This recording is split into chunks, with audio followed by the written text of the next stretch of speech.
Thanksgiving, a wonderful time of year where you get to go reconnect with family and gorge yourself on all the delicious food that has been laid out. Stuff like Avengers Infinity War, paired very nicely with the lovely sides of Iron Man, Captain America, and even Guardians of the Galaxy. And then there are those dishes that very few people like to eat, such as Thor, Love and Thunder. And then, when you're done gorging yourself on all of that, we have dessert. Black Panther 2. Seems like a good idea at the start. About halfway through, you start regretting your decisions, but at this point, you've come way too far to stop now. Then, after you take that last bite and you sit back with your full stomach bursting from everything you've eaten, you regret having that dessert. This pretty much sums up what Black Panther 2 is. It starts off pretty well, and then as it goes on, you just realize how bad it truly is. Black Panther 2 takes place after Avengers Infinity War and Endgame, when the world realized that you can do so much more with vibranium than just create a shield. Vision doesn't really count, apparently. Why? Who knows? So, because of their interest in this vibranium, they start seeking it out, and they develop a machine in order to locate it. Because of this, Namor and the Avatars are in trouble. Their underwater civilization is constructed out of vibranium, and they're scared of being discovered and enslaved and killed and, all the fun stuff. Namor decides that he needs to strike first and strike fast, namely by killing the person that invented the machine, as if they can't make another one or reverse engineer or stuff like that. In order to do this, he makes a pact. It is really hard to explain this villain's motivations, because frankly, they make no sense. They really don't. Now, because Namor wants to kill the person that made the vibranium detector, which is Riri or Ironheart, he decides to go to Wakanda for help, because he doesn't know who did this. He doesn't have connections up on the surface world. And for the safety of his people, he says, "Bring me Riri, or I will wipe Wakanda off the face of the earth." How protecting his people became let's go to war, I don't know, because last I checked, war tends to wind up with a lot of casualties. Like I said, the more you actually think about the plot of this movie, just the worse it gets. So, before I lose my mind, let me talk about what I actually liked about this movie. It handled the death of Chadwick Boseman very well. The very first scene in this movie is the death of T'Challa. Shuri is desperately trying to save him at this point, because she's the mind behind she's the mind behind Wakanda.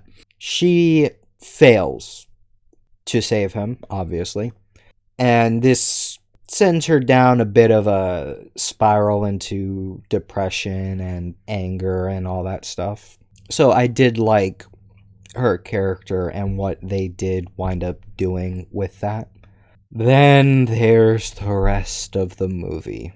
And I'm going to put a spoiler warning here, because I cannot talk about this without doing some spoilers. So if you want my personal opinion on the movie, wait till it comes out on Disney Plus and watch it for free then, if you really want to see it. So after the Wakandans find Riri, name the Avatars pop up out of the ocean to take her away. A brief fight ensues. And then because the Wakandans don't believe in killing Riri, because, you know, she's only like, what? She's 15 years younger than they were expecting, I guess. So Shuri decides to go and talk with Namor about all this and try and save Riri's life.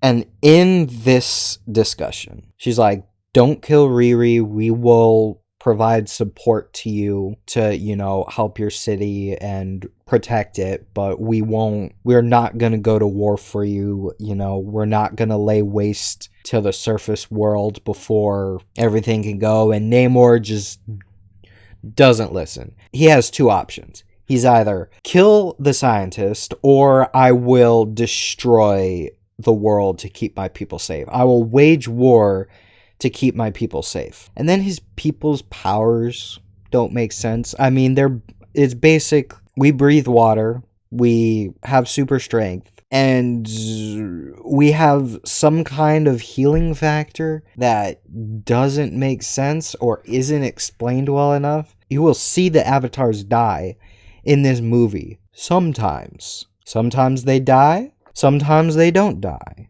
How or why is just not really explained.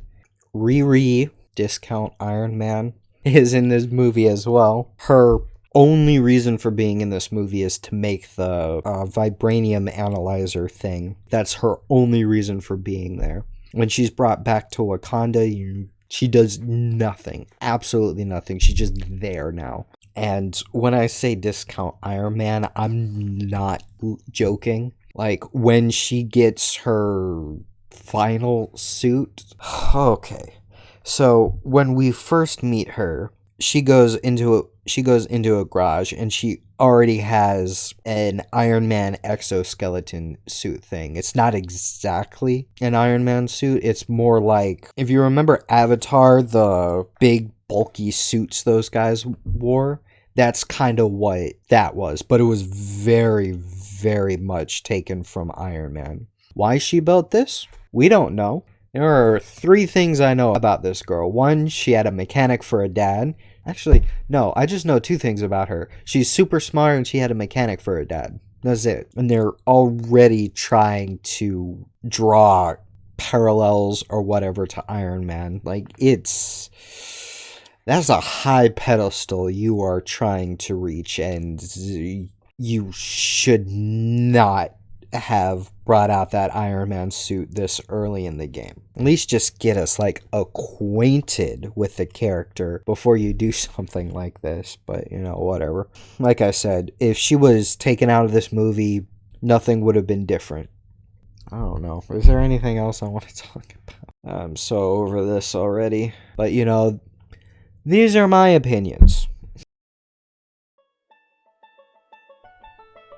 And then, alright, so let's talk about Namor and his motivations. And at the very final battle, we get her in an Iron Man suit. Same color.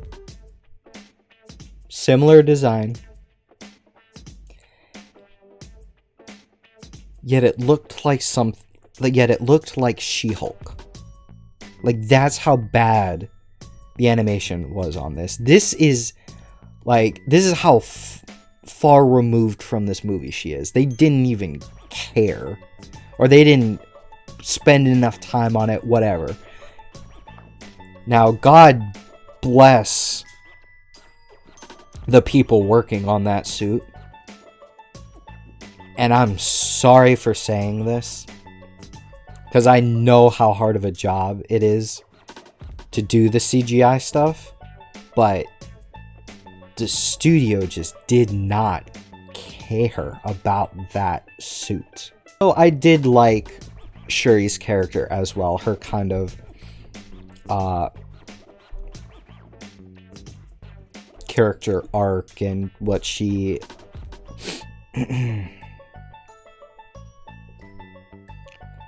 Oh God, I keep thinking about it and it just makes it so much worse.